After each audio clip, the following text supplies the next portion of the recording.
ና እንጫወት። ልጅነቴን ጨርሻለሁ፣ ተጫዋች። እዚህ ቦታ በአመቱ እንዴት ቀጠርከኝ? እንዴት አረሳሽው? መጀመሪያ የተገናኘንበት እኮ ነው። ስንገናኝ ሰተኝ ነበር።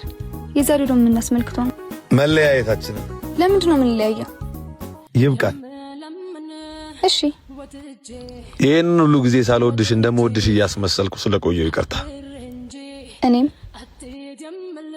ለምኑ ወዶ መለየት ብርቅ አይደለም። ምንም ስላልመሰለኝ ይቅርታ። አትወጂኝም? ወዶሃለሁ። የሚወዱትን ሰው ሲለዩት በፈገግታ አይደለም። ለምን ተናደድክ? መለየቱን ፈልገህ አይደል? በቃ ሂጂ። እሄዳለሁ። እግርም አልሄድም ካለ ይቆረጣል። ልብም ሀዘንን ከለመደ ከማዘን መጽናት ይለምዳል። ቻው። ምናልባት መመለስ ከፈለግሽ ግን ይሄንን ቀን እንዳትረሹ።